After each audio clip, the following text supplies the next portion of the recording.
Round one. Fight. Heroes never die. I'm Commander Shepard, and this is my favorite store on the Citadel. I used to be an adventurer like you. Then I took an arrow in the knee. Power, sex, power. They both come down to one thing. Hungry gamers. Hello, and welcome everyone to the 303rd episode of the Hungry Gamers podcast. We are powered by 8bit.net and those sexy audio-based legends over at audiotechnica.com. I'm your extremely humble host, Brendan White. You can find me just about everywhere at Brendan8bit. And joining me today, the Zenyatta to my Lucio, my podcast Ride or Die. You can find her on them socials at Miss Ali Hart. Miss Ali Hart, how the bloody hell are ya? Ooh, that's a bad high note. Tranquility. Let's break it down. That's how you get tinnitus. I do not want to get tinnitus, but we're back. We're back in the virtual home studio here. It's been a couple of weeks. I was on sabbatical last week with PAX, and you were off doing all kinds of funky, cool stuff and making the tastiest cocktails in the land. Damn right. But we're back to talk gaming and culture and everything else in between here. But Miss Hart, it's been a good week. It's been a whirlwind of a week for us in a lot of same but different ways. Shout out to everybody that I was fortunate enough to cross paths with at PAX last week. It was so great to see y'all. It's been a long time coming, so it was a great time. I'm very appreciative of everyone I got to catch up with, take photos with, have a drink with, have a bite with, have a laugh with, have a cry with in some states. But it was a good time, and I just also wanted to quickly shout out to everybody that's messaged me this week regarding little Bentley, just to check in and see how he's going. He's doing really, really well. Didn't need surgery. The stubborn little caramel wombat is just living his best life. He's medication free now, roaming around, strutting his little butt, and we're not fully out of the woods, but it feels like we're on the right track. So for everyone that I haven't given a proper update to, just wanted to say thank you for all the concern. He loves all the positive messages, and the little bear is doing well. Oh, it's great news. It's always a bit harder when the little pups are, not feeling their best. But yeah, I'm glad little Ben's doing good. He is. He's a tough little unit, and I think he's been sort of getting propped up a little bit this week too by the fact that we've both been collectively playing. Not in the same lobby just yet, but that might change today. Yet. But we've jumped on in. Obviously, Overwatch 2, the free-to-play sequel to the original Overwatch, is now out in full force. There was some server issues on day one, which is to be expected. But since then, it feels like it's gotten a lot better. And I've jumped in this week. And I don't know how many years it's been since I've played a game of Overwatch. I'd say at least 3, maybe 4 to 5. I don't know. It feels like a long time. A long, long time. I was lucky enough. I played the beta, so not as long for me. Yeah, but it feels just like riding a bike. It feels very familiar straight away, but also new enough to feel a little different. A lot of the characters still feel great. There's been some buffs and nerfs to certain ones that I was used to or not so used to now, but it's really great. It's very pretty. The game is stunning. It's got a lot of polish. The characters are all great and very diverse, and you've got your certain type of role archetype there, depending on if you want to, tank, DPS, or heal/support. But I've been really enjoying my time jumping back on into Overwatch 2. My accounts were merged successfully, very seamlessly, which I was very impressed by. So I've got all my skins, all my characters, very happy, and it's been fun. It's been fun to sort of park a little bit of Fortnite and Apex and stuff and jump into something that's similar but also very different. Yeah, it's very, very similar. It's interesting though, like coming back to a lot of your characters, and like I kind of just went gun ho loading into Overwatch, just being like, yeah, I've played this before, I know what I'm doing, and then I was sitting there just like looking at my buttons, going, I've completely forgotten everything. I kind of forgotten like the rhythm of like certain characters, like kind of what combos kind of work out and stuff like that. So it took some time. I haven't really been able to play Junkrat a lot because we now have this option of saying which characters or which, like, are you going to play support, are you going to play tank, are you going to play DPS? And it just seems like no one wants to play support, so I've been running a lot of support characters lately. So Zenyatta, throwing balls at your head, doing the best that I can, healing your. Zen's such a great character. Like the fact Really that he can heal well, but he can do mad damage too. That's what I like about Zenyatta, is that you can kind of like heal a person like on the fly while also kind of throwing some damage out there as well. Like I think it's very versatile. And then if you hold your ultimate, which is just this, aura of healing, and then you just kind of like run around in a circle around everyone to get them covered, especially when like someone's done a massive ult, like Diva's one for starters, it's very, very helpful. So that's why Zenyatta's my support main. I just think the character is much more versatile when it comes to support. Yeah, I sort of got similar thought processes. Like I play a lot of Lucio because he's got a nice passive heal that's just, you get close to someone and it's just going to heal them organically, but you've still got your little sonic boom sound wave gun that you can do damage with, so you can actually fight for a little bit as well. And then I've started playing Moira, which she's got like the orbs, the healing orb and then the damage orb, and she can do some mad damage, but also some good healing as well. So I like that I can sort of be on a front line or in a pocket of a tank, heal, but also sort of do a good amount of damage and feel like I'm helping the cause in that way too. Yeah. So I've been playing with those two a little bit. I also tried Kiriko. I want to try and get good with her, but she's a little above my comprehension at the moment regarding her. Like she's got that Moira type where one trigger is attack, one trigger is heal. She's got a nice teleport which can go through walls to get you to your teammates, which is great, but I haven't perfected her aiming with her kunai yet. I'm a bit hit and miss with those things because you can get mad crits with headshots, but I don't get them often enough. There's some people that are already really good as her, as a victim of being absolutely sniped by her. It seems like a good versatile character, as a lot of people seem to be enjoying. I'm at this stage right now where I'm not risking playing as new characters. I get this like weird anxiety with Overwatch where I'm like, I can't let the team down. I really need to like make sure I'm bringing my A game. So I kind of get a little bit anxious about how my gameplay is, like how I'm performing. So it's only something I've been experiencing with Overwatch, which is crazy. Anxiety playing a game. I think it's the subsequent chat that comes through between rounds or after rounds, because we're playing great. Benny and I had a couple of games where it was just him and I together, and we were sort of doing a dual support role, and it worked really well. But then later on in the week, I think we had like 4/5 of a full stack playing, so we had a good crew. But then the fifth guy was, just Johnny or Jane rando dropping in. And some of the toxicity that come through in the chat, whether it be from that fifth person or the team you're playing against, I'm like, oh yeah, I remember this now. I remember these fucking shit kickers that are jumping in here and throwing smack and swearing and abusing people for no reason. And I'm like, yeah, that's the gross part. Oh, see, I've turned that off a long time ago. I probably need to do that. I removed all possibility of anyone contacting me. Like, that's what the ping's for. That's what the communication's for. Like, yeah, if we need to talk, we can talk that way. I don't want to hear or read like any of the toxicity that kind of comes through. So I think my experience has probably been a lot better than most people in that regard. I'm sure there's someone swearing at me and telling me I'm crap, but whatever. Like I can't hear it, I can't see it, and it doesn't bother me. Yeah, couldn't hear it luckily, but saw it on the screen, and it's just like, oh, why you got to be like that? And it's like, it's just that sort of teenage angsty bullshit. You see it in all these games. The things they either spit at you through voice or through text, and it's just like, that's really mean, but also, fuck you. So I need to disable that too, because I don't need that noise in my life. I'm kind of hoping I start getting to that really ridiculous old age where I'm sure that they've got some interesting lingo, which are insults now, but because it's just so obscure to me, I'm like, I can't tell if they're insulting me or what, so it doesn't bother me anymore. Like, is that an insult? I wouldn't know. Yeah. But overall, the game feels great. Controls really smooth.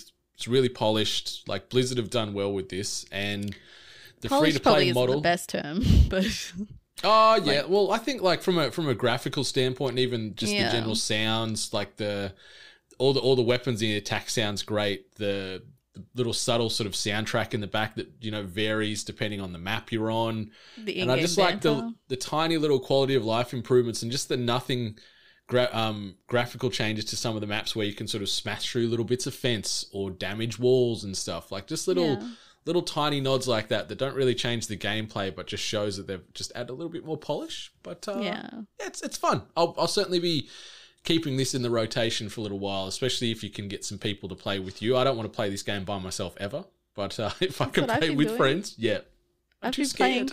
I've been running solo. It's kind of hard to kind of tee up time with people in different time zones kind of thing. So I've been running solo, or my husband joined me in a few games kind of thing. And so then it seems like we're both running support.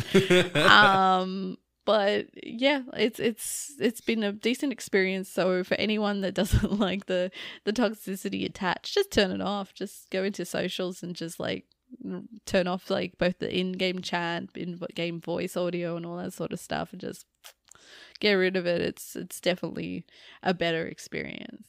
I'm doing that straight after this podcast. I'm going to turn that off because I do not need that noise in my life. I just want positive vibes when I'm Overwatching. So super fun though. Can't speak highly enough of it. If you want to roll around with us in a couple of rounds, feel free to reach out because always looking for some other squad mates because I'm not brave enough to play by myself. So yeah.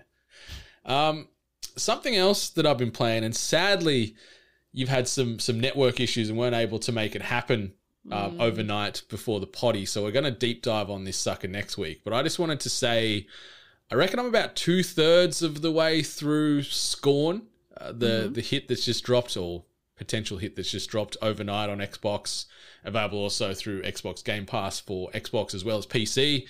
This is a game that we've been talking about on and off for years. It's been on our collective radars for a long time because it just blends a lot of our favorite genres and things from the broader gaming and pop culture communities together into this one creepy, twisted melting pot. And boy, howdy, is that melting pot creepy and twisted, Miss Hart. Like, it's great. There's no hand holding. That's a big adjustment and a bit jarring. There's nothing. There's no voice lines. There's no mini map. There's no quest points. There's no hints. It just drops you into this twisted, living, repulsive, squirmy, liquidy, squelchy world and just says, find the end, whatever that end is, who knows, but find it somehow. So it just drops you in and you just explore and feel creepy and unnerved and grossed out and intrigued. And I love it. Like, it's been very divisively reviewed. There's scores that range, from just a 1 to 10 scale. There's scores from outlets at like a 3. Then there's some up in the 9s. I think the sweet spot from what we can see, Miss Hart's maybe about a 7, I think is the most common. Yeah, but I think the problem is like you said, it's a very diverse like range of reviews where some people were like, yeah, no, I really, really enjoyed it. There's other people that are sitting in the middle. And then there's people that just really did not like it. I feel like this game was always going to have quite a mix of opinions. Full disclosure, I'm trying to stay away from reviews. I don't want any of those opinions kind of forcing their way into my head before I play it. I'd like to just kind of go in and experience it myself. About the only thing that I did read consistently was the runtime. A lot of people are reporting that it only takes about 5 hours to play. So at least me getting around to playing it won't take too long. Depends on how good you are with puzzles though too, Miss Hart, because some of these puzzles, like there's some thinking that needs to go into it, and there's also, because there's no map, you've got to try and remember where certain things are, so there may be some backtracking or running around trying to find the next steps or the next thing for puzzles. So if you've got a nice puzzle oriented mind, that 5 hours could be on the money, but it could go a couple of hours extra beyond that if there is some ones. Because I got stumped on one because I just missed a key piece and I was looping around this area for ages. Stumbled across what I needed to eventually, but it's great and it's creepy. Yeah, so 72 on Metacritic. That's based off 53 critic reviews at the moment. So, 72. I think that's still a solid score. It's not bad. It's not bad. The problem is in Metacritic, I think it runs into the yellow at that stage. Yes. So it doesn't look as good as the green. Yeah. So there's 4 in the red, 32 in the green, and then 17 in the mixed. So do you think your opinion would have changed if you had to like pay for this one? if it wasn't A little on Game bit, yeah. Pass? Like, because it's Yeah. on the Xbox storefront here in Australia, it's $50, I think. I can't remember if it was $49.95 or $59.95. So let's say it's $50 to $60. If it's 50, then that's $1 an hour. No, it's not. That's $10 an hour. Fucking whoa! But you know what? Whoa. $10 an hour, I've spent more on less, to be honest, regularly. So, you know, $50 to get a full experience. You know, that's the equivalent. Let's just say I've gone to the cinema twice. That's, you know, maybe $50. 2 science And that's fiction giving movies. yourself credit that you're smart enough to get the puzzles. Yeah. So yeah, which not always is the case. But it's really fun. Ebb Software, this studio out of Serbia that I've never heard of until this game come along. You can see that there's a lot of love, and they live and breathe this, you know, H.R. Geiger type of art style and universe, and there's a lot of care and attention to detail in this world that they've created. Like, it's gorgeous and it's stunning, but in all the wrong ways. And yeah, I can't wait to talk to you about it in more detail. I don't want to go into too much specifics now because I think it'll be funner to talk about together once you've experienced this world. But yeah. it's fun and it's very unlike anything I've played so far this year. So if you got Game Pass and you're looking for a little bit of a breather between Overwatch 2 rounds or something like that, get Scorn in and around your eyeballs and ear holes and just feel creeped out in all the best ways. Yeah, if you don't like getting your ears molested by toxic people on Overwatch, just go play Scorn and get a different kind of ear assault. Yeah, oh my god. So many phallic objects. So many penises and penis-like sculptures and structures, and you'll see. Yeah. Wow. There's certainly a lot of love of the shaft in this game. And you know what? I'm here for it. Other things I'm really here for, really quick helicopter overview. She-Hulk finale and Rings of Power finale aired this week. Both phenomenal. The She-Hulk finale was a little uneven, in my opinion, in parts. Rings of Power finale, though, hit it out of the park. Can't wait for the second season of both of those. I've got such a crush on She-Hulk, it's not funny. She's one of my favorite people of this year, or characters of this year, that sort of popped up in 2022. And Jen / She-Hulk, can't get enough of it. You haven't watched either of those, or you're really off the reservation? I've watched like one episode of She-Hulk and didn't really care for the tone. And then Rings of Power was just very boring for me, so I stopped watching that. The one I do want to actually watch is the Game of Thrones one. Like, House of that Dragon? it sounds like there's been a lot of messed up stuff on there that sounds like, you know, that's actually entertaining. So I really need to get on that one. But you really do. I think it's the 7th or 8th episode just aired of House of the Dragon. It's somewhere around there. Like, we're getting to the back end of season 1 of that too, and the stakes are getting set. Like, it's like a house of cards, this thing. Like, it's all going to come down eventually, and death and debauchery and everything else in between will be in and around your face in that show as well. And it's great. It's really, really good. Yeah. So that's the one I probably want to watch the most out of all this. Oh, and I'm a bit conflicted because Andor, like, I watched the first episode. Yes. The first episode was really boring to me. First 2 episodes, this is my like watch history of Andor. I watched the first because they dropped 3 back to back to back.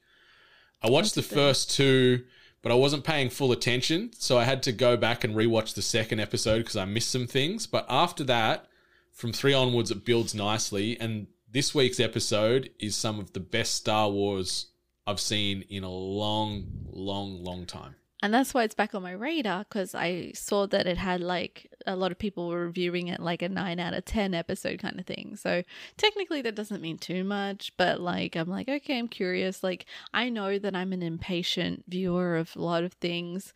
So, you know, if it doesn't grab me in the first episode or the first, like, 30 minutes or hour of something, like, I kind of just go, nah, I don't have time for this. If you don't have me now, you'll never have me. But sometimes I guess I just have to push through. But I just think that's bad. Isn't that bad TV? Like, if your establishing episode is boring, I don't know. But yeah, they lent heavily into the world build and padding out a lot of these characters that are, I guess, lesser known. And that's I think what really, really bothered me about that first episode is just that a lot of nothing kind of happened, and I'm like, you know what?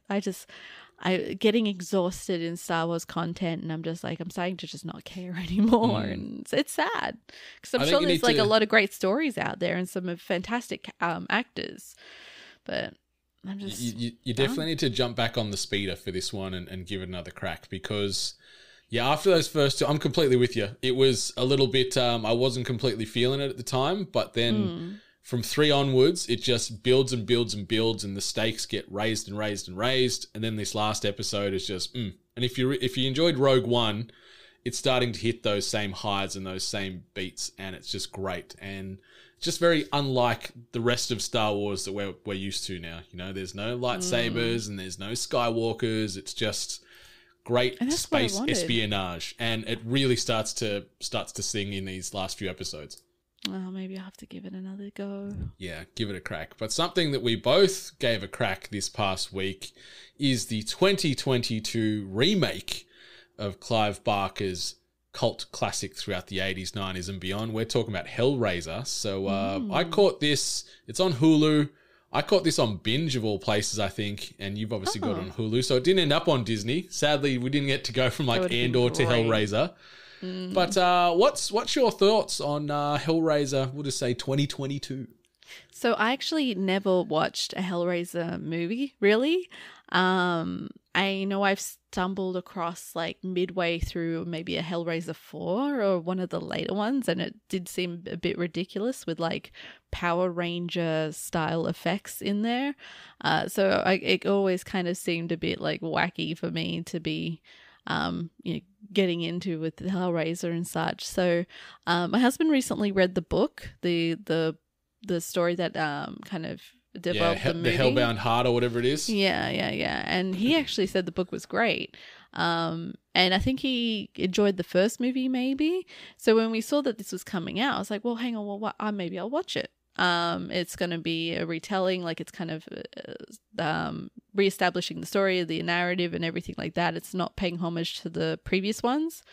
So I'm like, okay, this might be a good, spot to kind of to watch Hellraiser instead of watching the previous ones. And there's a lot that I like about it. There's a lot of cool elements in this movie, and the concept that like these evil beings, and it's not hell, is it? It's not hell, like the existence that they get dragged into. Yeah, it's sort of just like another dimension, and it's hard to say. Like, I don't know what the naming of what it is, as far as like it's like, because they're all governed by this thing called the Leviathan, which is, I guess, the god of gods. So all the Cenobites are stuck under the rule of this Leviathan in this almost like dream state, like other parallel universe, you could kind of say, maybe. I don't know. Yeah. So like, yeah, there was just like a lot of like cool elements, but I guess my review of this movie is that it just took way too long to get to the good part. I think it took about 40 minutes before we really got into the nitty gritty of it. But like then the second that Cenobites, is that what they're called? Yeah. When we started like seeing these Cenobites and then start like seeing their attacks and their like, mannerisms and how they all were different, and how Pinhead was great.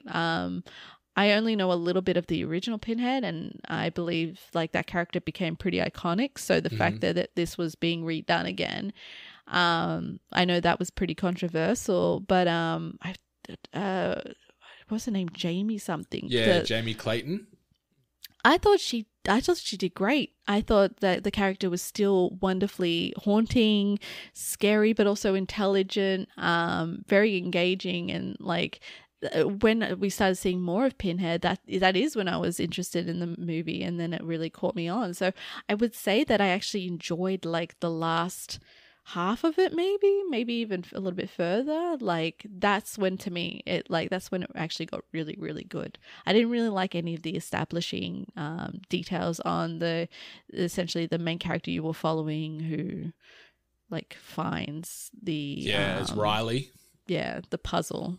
Yeah. So So there's a story where, this recovering drug addict and her partner, boyfriend, I don't know what they are. I don't know what you classify that relationship to be. They find this puzzle box, which when you open it, unlock it, it attracts and brings the Cenobites into reality. And there's certain things that come off the back of that where they're very much like a pleasure-based group of humanoids, you could say, the Cenobites, and they will grant you a wish if you ultimately manage to sort of work out the final puzzle for this box, because it's got certain evolutions, and if you can get there, you can make a wish of anything. But as is sort of the monkey paw style of those wish givings, it comes with ramifications. But they're very sadistic, S&M, dominatrixy. In the original movies, they were like heavily like wrapped in leather and stuff. They fully lent into that S&M world, where in this one, they've taken all that away and said it's just more, they're making their costumes out of their own flesh in a way. They're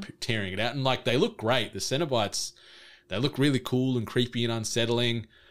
But I'm with you, like, they sort of slow burn the arrival of them. And then when you do see them for 2/3 of the movie, you see them in glimpses in the shadows and silhouettes of them. And it's very haunting and looks great. But maybe if they got a few of them to the forefront a little earlier, it probably would have changed a little bit more.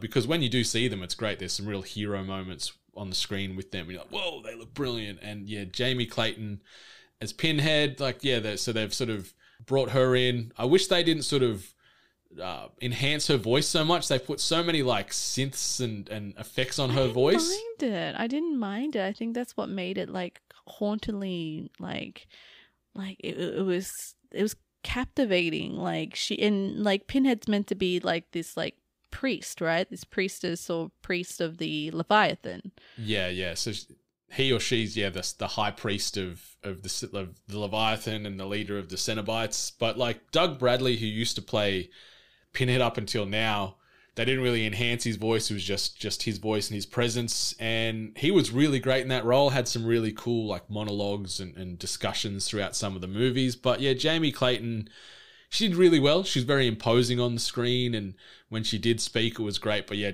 think that was a bit jarring for me, going from hearing Doug's normal voice, for lack of a better term, to this more synthesized Jamie Clayton. But it's really cool. Some of the death scenes and some of the gore like were a little bit like, ooh, that's a bit gross and a bit sort of skin crawling, pardon the pun. But I really enjoyed it, and I'm looking forward to, no doubt, eventual sequels, because from what I can gather, it's been getting reviewed really well, and there's a lot of people watching it. So I think there's been a bit of an appetite for Hellraiser, and we'll probably get more of it in the future, which I'm not at all sad about. Yeah, like it's kind of middle of the board review wise. It seems like some people enjoyed it for what it was. Some people are not happy with it, kind of thing. The only thing that I can take away from watching it is that I kind of hope that now the groundwork has kind of been established on like, okay, what's the puzzle? Why is it used? What like especially considering the wishes that you can ask of the Leviathan is like set to certain statements. Like there's like certain like statements or words that can relate to your wish. Yeah, and there was like sacrifice and I can't remember them all now. Yeah, I think it was like 7 or something of them. Yeah, like, but there was and it was like what you wanted out of it too: love, pleasure, power, like all that sort of stuff. So you can have a wish based on those like results or whatever. And so the way that I'm thinking is that now we've seen one person go through it. I assume that the next one will kind of explore that again, but we won't have to do a lot of the groundwork, a lot of everything that's being established, and we can get back to just like the nitty gritty and the grossness and the horror, instead of like, oh, this person's life sucks, oh, so sad, like, Yeah, just jump straight into the mess and the grossness and the creepiness and the gore.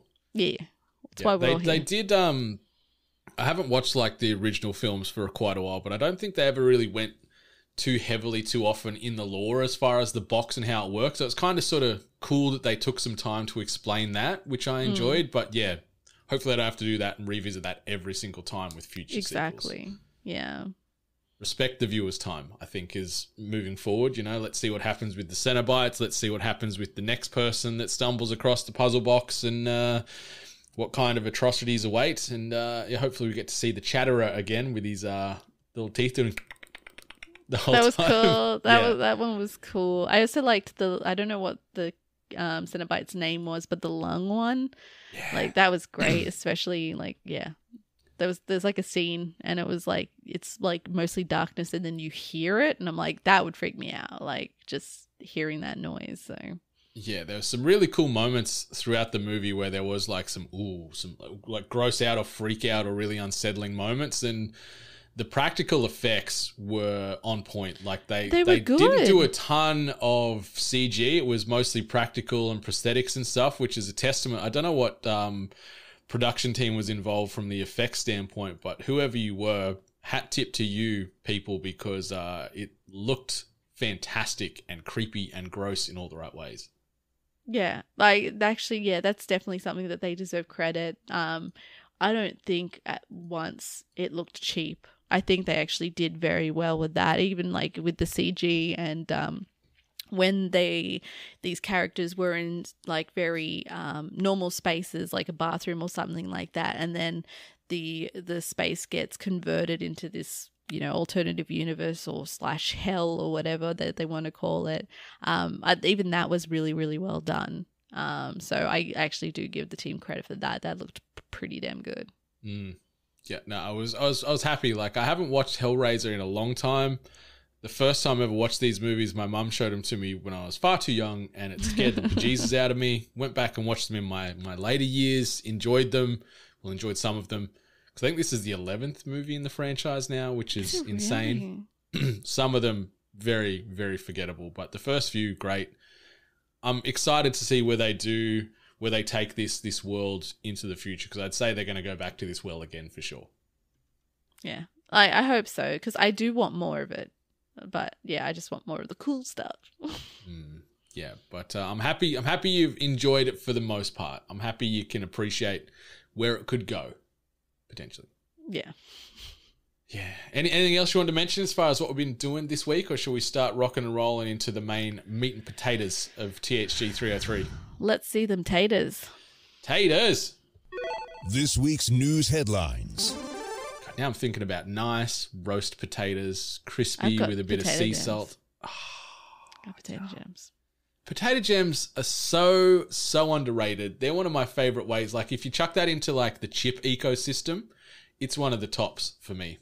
Yeah, it's up there. But for me, it's like a breakfast thing. Like, there's a certain hour I can't eat like tater tots. I don't think I can eat them like after 12. Oh, really? See, they I have them sit for in lunch the breakfast happily. Category. Nah, they sit in like a breakfast category for me. Oh, Like anytime snack for me. Anyway, we'll discuss taters and more hash race related details in future offshoots, no doubt. Yeah. All right, first quick hitter. FIFA 23 has set record-breaking figures during its first week, according to EA, amassing over 10.3 million players. In comparison, last year's FIFA 22 racked up over 9.1 million players in its first 10 days after its launch. So people will be thirsty for the global game, soccer or football, depending on where you are in the world. Does this have anything to do with Ted Lasso and his crew being in the game? Or maybe the hype behind Welcome to Wrexham these days. But this is also the last named FIFA franchise in this entry too, because obviously it's going to just go to like what, EA Football or something moving forward now, because that relationship is over. But 10.3 million, it's a million people new a day for that first 10 days jumping in on this game. That's huge. Yeah. I mean, I'm always surprised by this, but that's only purely coming from the aspect of a person that just doesn't play those games at all. So it's kind of like just someone on the outside looking in going like, oh, really? People play that? But I've said it before, like FIFA gamers, like they're dedicated. So it's just, it's incredible to think that there's that many. 10.3, yeah, like it's huge. It's just a money maker every year for EA. And it'll never change. It's this and COD are those two games seasonally that'll just drop and just sell. That's true. Without fail. But Yeah, huge numbers. And the fact that it's up over 1.2 million from this time last year with the FIFA 22 numbers. But yeah, let's see how much is that to do with now soccer. Like, it's a mainstream sport, obviously, but now it's blending into other facets of mainstream society with Ted Lasso and Welcome to Wrexham. You can't probably discount that those two television shows had something to do with maybe getting some more eyes on this type of product. Yeah, got to be honest, like America's interest in the sport has definitely started to see an increase. Like, it's obviously, yeah, being in mainline media probably really, really helps. But yeah, it's slowly been getting its hooks into the American audiences, and that's just another like a lot of people to add to the gaming space. So. Mm-hmm. Did mention what we've been doing, but also watched the finale of Welcome to Wrexham this week. They dropped the final 3 episodes. I've got to watch it. Chef's kiss. Gotta watch it. They better make more seasons of this show. That's all I'm saying. If they don't, I'm going to be pissed. I hope they do too. I loved it. It's so great. I could not give a rat's ass about soccer or football, but I care about it due to that show. Like, I love Ted Lasso, don't get me wrong, but I guess because it was a fictional world where Welcome to Wrexham is based off real people, I'm finding myself drawn to caring about this team. Will I ever watch their games? Probably not, but I like to feel like I'm following on through Welcome to Wrexham, and that's enough for me. Yeah. All right, the next bit of news. Amplitude Studios has announced about the console regarding the console ports of Humankind have been delayed indefinitely. We've got a quote here that they dropped overnight. We have to share some sad news with you today. We and our partner Aspire Media have run into unexpected challenges in porting Humankind to consoles and have to delay the release on PlayStation 4/5, Xbox One, and Xbox Series X/S until further notice, end quote. Amplitude explained in a statement. Humankind was first released on PC and Google Stadia in August 2021. Console ports were announced back in June, along with a second paid DLC called Cultures of Latin America. I was actually interested in playing this when it dropped on Xbox. It got a little bit of love at the most recent Xbox showcase, and it looked interesting, but the fact that it says delayed indefinitely is scary. Yeah, and then also saying that they're just having porting issues as well. Like, that's, I don't know gaming, but I feel like that's pretty unique. Like I usually assume that like streamlining is just as a few changes, but to say that they've had unexpected challenges into porting it, and now saying just until further notice, that's still a bit of gap time between when it was released on PC and Stadia. Mm-hmm. So lest we forget. Yeah, it's interesting because you see a lot of these ports often not getting handled by the studio that made the original game. Yeah, true. So maybe that's where the stumbling block is here, where Amplitude maybe don't have the tools or the expertise to cut that across and scale it back from PC to console. So maybe they need to engage in one of those more port-based specialized studios to get this done. So that could be the delay, but we'll see. I'm still keen to give it a spin. Obviously, I could play it on PC, but I want to play it on my Xbox, but we'll see. We'll see. The next little quick hitter. Hasbro has announced that it is creating a Dungeons & Dragons documentary co-directed by Joe Manganiello and Kyle Newman. The untitled documentary will be released in 2024 to celebrate D&D's 50th anniversary and pull from more than 400 hours of early, never-before-seen footage of the game's creation in the early 1970s. Celebrity fans of the game will also feature in interviews. So this will be a fun watch, very insightful. I'm very oblivious to a lot of D&D. I had no idea that it's been around for nearly 50 years. That's awesome. Yeah, that's huge. There's a lot of history behind D&D, but I think this documentary would be really great, especially if they also highlight all the fear mongering that came along with D&D and its connections into making kids like worship Satan and all that kind of BS that kind of went on in its early stages.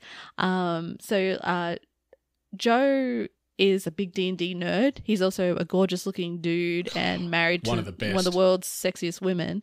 One of the sexiest couples on planet Earth. Gorgeous. Absolutely stunning. So it was always great to see that he was just a nerd deep down. Like, he'd been playing D&D since he was a kid. So that's great. And also Kyle Newman directed Fanboys, which we have a comedy rewind. Jono did a comedy rewind of Fanboys, I believe. So you can just like a couple of months ago, I think. Yeah, so you can check that out. So So this is going to be a very nerdy, but also very loyal to the subject without making a mockery of it. It's going to be pretty true to form, hopefully. So I'm looking forward to this because D&D's really been, becoming more and more mainstream. So definitely. I love that it's broken into the public eye in such a way. Like, obviously, things like Stranger Things have certainly helped elevate it. But then also we've got this new film with Chris Pine and the other cast that escapes me right now. And then we've also got things like Critical Role, Dimension 20. Dimension 20. And then the offshoots now, we've got the animated series on Prime off the back of Critical Role. Like, it's great to see these things that have been kept out of the mainstream periphery for so long jumping at the forefront, and then this documentary will be great. And like you said, the fear-mongering and the cult Satanist aspect that hung around D&D for a long time, I hope they really explore that and sort of see how the media perceived it and the general population perceived it in the 70s and 80s as far as a tool to the devil. Yeah. I mean, for some people it was. Hail Satan! Or something. Yeah. All right, circling back to a game we've been both playing, but Blizzard has offered players double XP, a weapon charm, and a free skin to make up for Overwatch 2's rough launch. The developer apologized to its fans for the initial issues in a blog post and also announced that we'll run several double XP weekends for players to catch up after the game was often unplayable during its first week. For a number of days, Overwatch 2 was played with long queue times, controversial policies, and the removal of certain heroes. Anyone who logs in between October 25th and December 6th will be given a new legendary skin for Reaper, the Cursed Captain, alongside a health pack weapon charm. So that's fine. Like, these big time launches, they're always ripe with issues. Like, they can only plan and strategize to have so many concurrent players on at any given time, and that number seems to always then be doubled or tripled on launch day. I didn't play it at all during that first week. I tried to log in, I think, on the Thursday morning just to maybe have a quick game to feel it out, and when I logged on, I was like 5,000th in the queue. So I'm like, okay, I will go shower and get ready to start my day. Did all that, came back, and then waited around. And I think in that sort of hour and a half wait time or whatever, I think I got down to 3,000. So I'm like, yeah, this is not happening today. So I just turned it off. So had that issue first week, but since then it's been fine. Been getting into games really quick. So I didn't do day off because I watched enough streams to see that it was a mess. And then maybe the next day I loaded in later in the evening and eventually got in after being like number 3,000 or something like that in queue. I have still run into like weird kind of issues. Like the other day I was in a match, we were running, we were, protecting a point, and then the game just dropped and like went to a black screen. Then it loaded me with the same people into another match that was already started, and then it's dropped again and then put us into an identical match to the original that we got kicked out of. But we all went together. It wasn't like we all like dropped out one by one. It was like, no, as a group, the game just like picked us up, put us somewhere else that we'd already established, then picked us up from there and then put us back into another game. And that was just really a rando group of 5 too. Like you weren't in a full stack. I wasn't in a stack with people. Like we were just a random group of people. And we just, because some of the names are quite interesting. So it was always easy to remember like, oh no, you were with me in this game. So Yeah, I haven't had any of those so far. No doubt I'll experience that pain soon enough. But the cool thing is in 10 days' time, at time of recording, just log in, get your legendary skin for Reaper as well as a charm, and then you've also got those double XP weekends to grind that battle pass. Have you dropped any money on the battle pass? Did you buy it? No, because like I wanted to see what was on offer and exactly how progression worked and how fast it was. And right now I'm feeling it's a bit sluggish. I don't really feel like I'm getting the rewards for the amount of games and effort that I'm playing. And I don't want to be forced to buy a battle pass because of that. I don't want like the game to be like, we're just not going to reward you enough and that make you want to drop money. I want to feel the experience, a positive experience. So then I can say, you know what, this has been worth it. I will drop money. So, do you think I have bought the battle pass? Yes. Oh, yes. Or no? Yes, you have. That is correct. But I didn't buy the one with the extra levels. I just bought the standard 1,000 coin one, which I think costs $11 or $12 Australian. But I did buy the battle pass because I'm a sucker. To be fair, I would really love the Reaper eating the cookie emote. Oh, it's great. It's but so good. at this stage, I haven't been able to really play that character anyway, so it's useless. God, I've been getting ganked by a few good Reapers this week. Just popping up out of the shadows, and then you hear the die, die, die, and I'm like, no! That's when you need me. And that's it, I need Zen. Tranquility. Oh, God. But it's great to be back playing something fresh, and looking forward to getting those full stacks rolling out and hopefully poning some noobs. But the noobs. The next bit of news, I'm never too sure how you pronounce it. Tag Heuer, I think that's how I've always called it, like Tag, like the high-end watches you see typically attached to Formula One race car drivers and celebrities. Tag Heuer, Tag Heuer, I don't know. Let's call it Tag moving forward. But Tag and Nintendo are partnering up to bring the world what they've all been waiting for, ? Two rather expensive watches. The first is the standard chronograph, which is limited to 3,000 pieces. This watch features several Mario Kart references across its face, including icons of power stars and the like, where you would usually see the date showing up.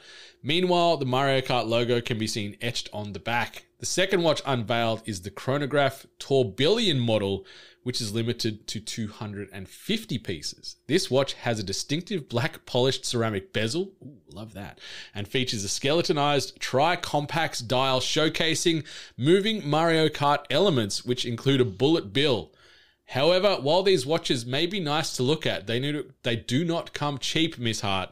The chronograph will set you back £3,500, so we're talking maybe 5,000, 5,500 Australian. No, more than that, maybe 6,000 to 7,000 Australian. Yeah. While the chronograph Tourbillon model comes in at an eye-watering £21,250, or probably 35,000 Australian dollars.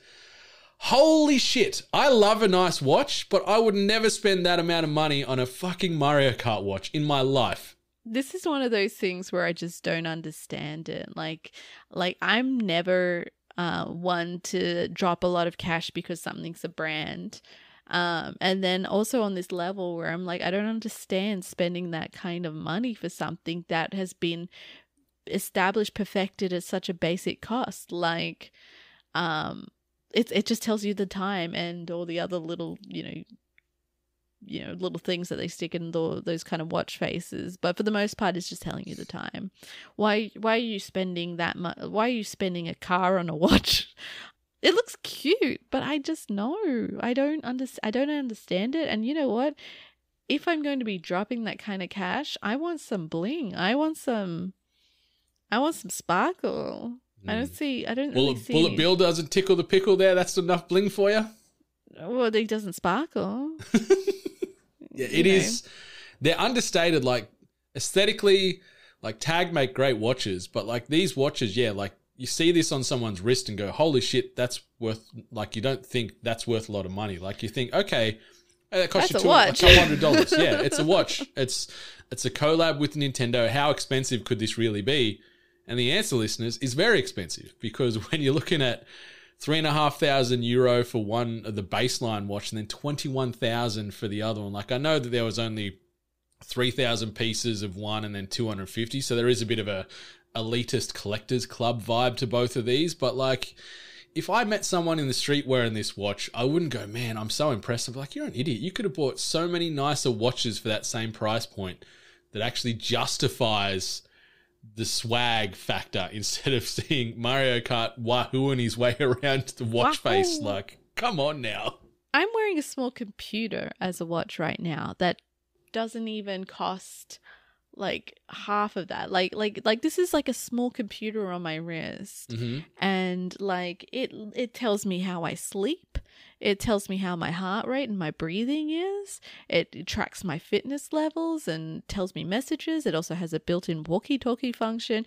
Like, like this does a bunch of stuff. And that to me is like, I get the cost. I get why this is a little computer on my wrist. And so I still don't understand this stuff. I know people have their things. I know people have their collections, and I know that people have just their weird things that maybe they like to splurge in. So obviously there is an element out there that someone understands why things cost this way. But for me, if I look at something and I can't tell the difference, I just think that that's a bad investment. Yeah, I agree. Like, you look at these watches and go, holy crap, that's 30-odd thousand Australian dollars worth of watch there. I just look at that and go, did you win that at in a claw machine? Did you buy that at one of these like little bespoke jewelry stores that seem to always have these weird collab items in there? If I saw that, the most I would assume would be like $200. Yeah. At most. And on the top of Mario, you can put like a Mario face, like you could install a Mario face template on your watch. I have Wario with a coconut. It's there you go. Summertime Wario. And that did not cost you 21,000 euros to do. It did not. So there's a market for it. It's especially niche. I guess that's why there's only, such limited numbers of this watch getting made. But I'd be very curious to know if they sell all these. Like the reservations for ordering are open at time of recording. They'll be open still on the Monday when this episode drops. So if anyone does have a substantial amount of cashish laying around and need a fancy, obnoxious Mario Kart watch, you still probably got time to do it. Just go to @Nintendo America and just search their tweets in there. They've dropped a tweet in there regarding these watches and where you can link to do your order reserving from. But power to you if you get one, but if not, also power to you because it's probably the smarter play. If any of you listeners out there are a watch person and you get it, like if there's more to it that I'm just not understanding, let me know. Like jump in the Discord and just say, hey guys, this is why the watch costs a lot. And, kind of deep dive a little bit and maybe give me a little bit of understandings. Maybe there is more to it that I'm just not getting. I'd like to know if there was. I'd be curious. Yeah, I'd be curious too. Like there's maybe something under the blue shell there that we're missing out on here. But it's a lot of potatoes for a very niche watch here. But you know what? They probably did enough market research to see that this is viable. ? I don't know. I have no idea. And the last bit of news, we're going to call this one Call of Duty. They're going to be taking a break in 2023. So rather than launching a new Call of Duty title next year, Activision is reportedly planning to instead release a premium expansion, including new, in air quotes, campaign content, end quote, for Modern Warfare 2. Word of new paid campaign DLC for Modern Warfare 2 was initially shared by Call of Duty leaker The Ghost of Hope, who claimed it would arrive in the game's second year of life and would be bundled with a 20th anniversary greatest hits map pack containing classic maps from the original 2009 Modern Warfare 2, as well as maps from across the series. Following the Ghost of Hope's campaign DLC claims, Bloomberg's Jason Schreier stepped in to corroborate the news, and he says, next year, Activision Blizzard will be selling new stuff for Modern Warfare 2, end quote, he wrote in a tweet. An expansion or something like that. Although Schreier admitted that he wasn't sure exactly what it'll look like, he claimed it would have campaign stuff too, end quote. The expansion will reportedly arrive in lieu of a new mainline series entry for the Call of Duty in 2023. Schreier previously claimed next year will be the first time in just under 2 decades the core series skips an annual release after a recent entry in the series failed to meet expectations. While an Activision statement released in response to the earlier story failed to deny Schreier's claims, the publisher's subsequent Q2 2022 earnings report revealed it was planning new premium content for the Call of Duty ecosystem in 2023. So the first time in 2 decades, Miss Hart, we will not get a new entry or a remade entry in the Call of Duty universe. Instead, we will be getting some DLC for MDubs 2, which I'm not sad about. Even though we were just talking about, FIFA and COD as sort of those two juggernauts year on year that generate the cash and get the gamers back, it feels like they're sort of slowing, taking their foot off the accelerator just a smidge, just to sort of reset the market.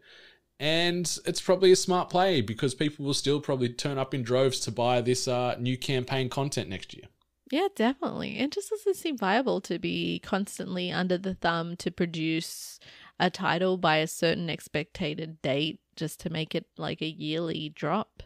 Yeah, there's a lot of first-person shooters out there now that are just consistently much of muchness the same thing, maybe a new map, maybe a new character, and these games still succeed and still have consistent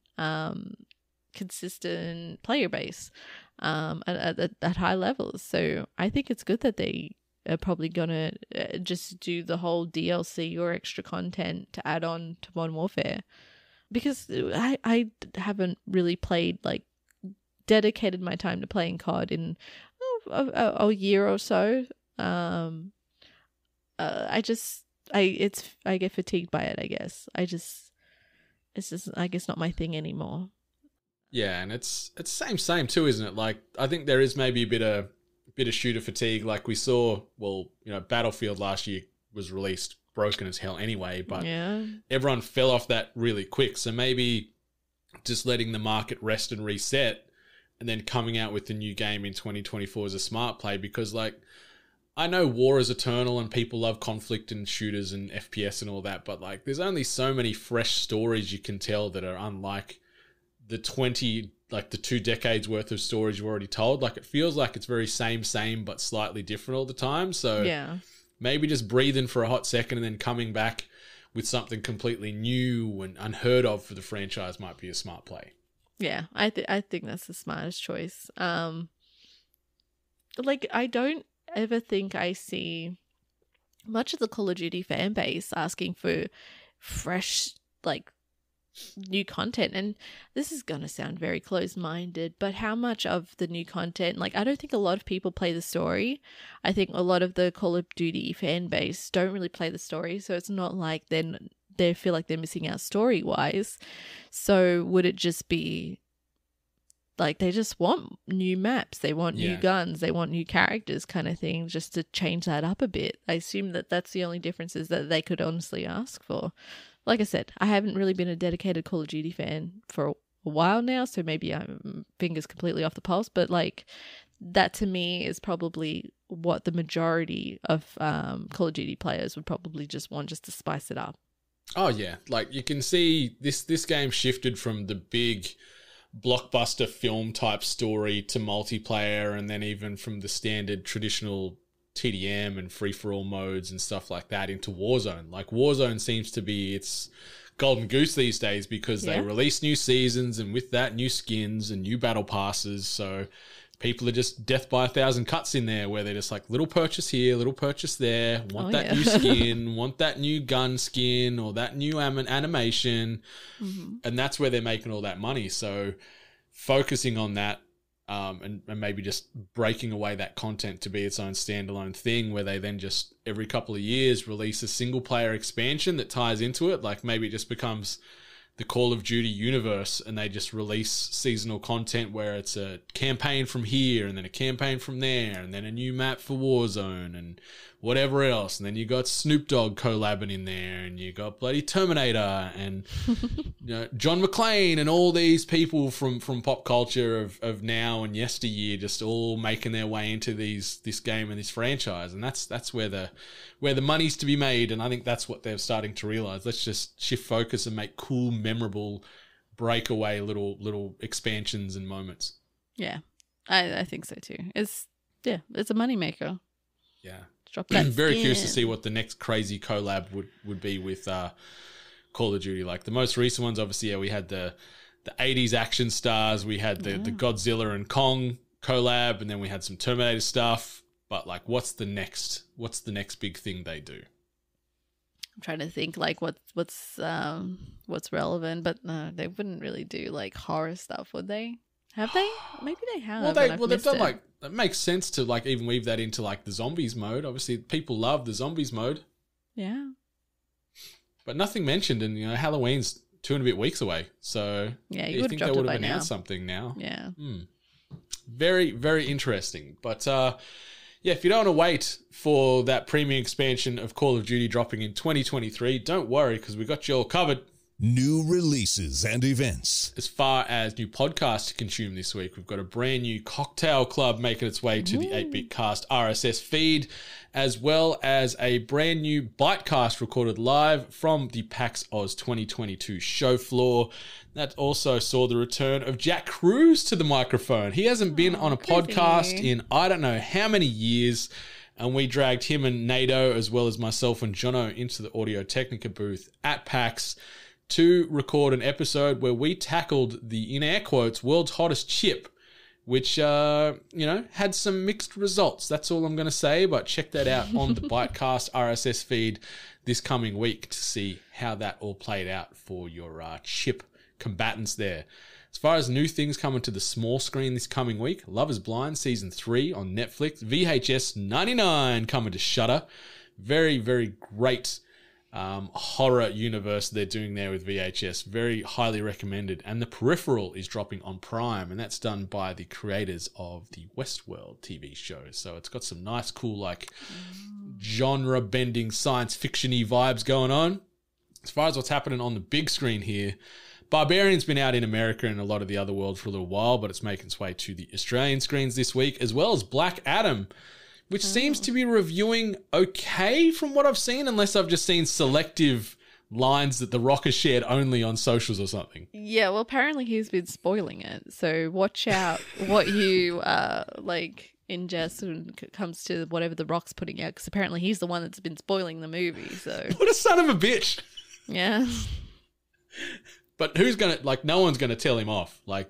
He's too big to be sort of reprimanded. But yeah, it's kind of silly to spoil the movie that you're in that's not even out yet. How often do you think his drink appears in the movie? I'm gonna say 3 times. I'm gonna say 3 times. Okay, I think 3 is fair. I think 3 is a good number. Yeah, because it is anytime he's on a screen, that tequila is right there. Oh yeah. Have you tried tequila? it yet? I know you're Is it an energy drink? Oh, well, he's got a tequila brand as well. Oh, you're yeah. thinking... That his little energy drink, yeah. Okay, yeah. So, well, I'm going to say collectively 3 of his tequila or his energy drink. We're going to see three sightings of those. Yeah, I think that's fair. I didn't know he did tequila, but I'm finding out over here that every celebrity has a tequila and you should stay away from it. His is apparently really good. But I don't know how much of that is just the Rock marketing machine, but... Yeah. You got to give it a try. It's called Terramana, I think. And it looks like, I'm not a tequila guy. I'll drink it, but my palate can't really distinguish between good and great tequila. I can't remember the name of it, but I'll show you, I'll send you a link of one of the best tequilas that I've been drinking lately. That makes me sound like an alcoholic, but every time with the cocktail party and all that sort of stuff, there's this one tequila and it's just the most unassuming bottle. It looks cheap and you're like, what the hell is this? But it's really, really good. I've got to find out what the name is and I'll send you the link. Yeah, no, I'd be keen to see that because, my palate hasn't fully learned to appreciate tequila. Had some big, bad tequila sunrise nights back in my late teens, early 20s and haven't really embraced sunrise. It since. I can't do, for many reasons, I can't do any kind of alcohol and orange juice anymore. Fair call. All right, so I'm very curious about Black Adam. I'm going to try and watch it between now and next episode just to see if it's okay and if it's not. And yeah, I saw a tweet from him this morning where he says he ultimately wants to try and bring the DC and Marvel universes together for a film. I'm like... This isn't Fast and Furious, buddy. Yeah, power to you and your sheer amount of celebrity status, but I don't think that's ever happening. Yeah. Ever. As far as games coming out this week, it is a big week for game releases. So we've got A Plague Tale Requiem dropping, Ghostbusters Spirits Unleashed, which looks like a fun little squad-based Ghostbusters game. Them's Fightin' Herds coming out this week. Uncharted Legacy of Thieves Collection dropping on the PC. Batora Lost Haven coming out. Mario plus Rabbids Sparks of Hope on the Switch. Norco Second Extinction is moving out of early access into the full release, and that's obviously on Xbox and PC. The Jackbox Party Pack 9, they're up to 9 Jackboxes now. That is out. They're good. Yeah, they are great. Vampire Survivors moving out of early access as well this week. Gotham Knights coming out as well. New Tales from the Borderlands and Persona 5 Royal, which is obviously making its way to current gen platforms too. So a huge amount of games there. A lot of big heavy hitters. I'm going to hopefully have some preliminary thoughts on A Plague Tale this coming week as well. And we're looking to try and do spoiler cast for that as well in the coming week or two also. But holy guacamole, there's some games there. Yeah, like unfortunately there's been a few that kind of, the wind in my sails has kind of gone out. I'm just going to give an honorable mention to Norco. That was a point and click adventure that I think still released this year, but it's been described as a Southern Gothic point and click narrative adventure. So for anyone that is a fan of that genre, I'm always iffy about whenever it goes to consoles, when point and clicks go to consoles, but it got great reviews narratively and like subject matter. So definitely, if you're into that sort of stuff, maybe give it a look, see if it's your thing. Sounds good. And I have no idea what Them's Fightin' Herds is, but I've got an understanding of the title. Yeah. It sounds like it would be dumb, raucous, farm-based, combat-y fun. Gosh, you'd hope so. And if it's not, I'm very disappointed. But plenty of games coming out this week, and obviously Plague Tale Requiem dropping on Game Pass as well. So that's my keep on your list this week and play it the second you can, because first one, phenomenal. Sequel looks great. And I'm going to be diving into that over the weekend and seeing what it's all about. So let's go. Yeah. But Miss Hart, that brings us to the end of THG 303. Y'all got anything else you want to shout out before we close this sucker down? Yeah, and Overwatch, everyone, endorse your fucking healers. Yeah. I just want to give that out. Get it out. Some people have been good, but other times I'm like, guys, we're here. We're helping. You might not be seeing it, but we're out there helping. That's it. Support is the straw that stirs the drink, gamers. And really without does. them, you be fucked. We're going to make that a shirt. Yeah. It's coming soon to shop8bit.net. Check it out. But also check out shop8bit.net. Oh, yeah. Because we've got some great merchandise over there. Some of the best in the biz there. So shop8bit.net for the best merch. Be sure to rate, review, subscribe us and all the other podcasts you listen to on the regular, because those ratings and reviews help keep the emotional lights on in our hearts. But until next time, 8-Bit Nation, I think it's our time to get on out of here. But for now, much love. And stay hungry. You've been listening to The Hungry Gamers, one of many gaming and geek culture related podcasts from the 8-Bit Collective over on 8bit.net. Check out more episodes on your podcast service of choice. And while you're there, please be sure to rate and subscribe. Until next time, boys and girls, stay hungry.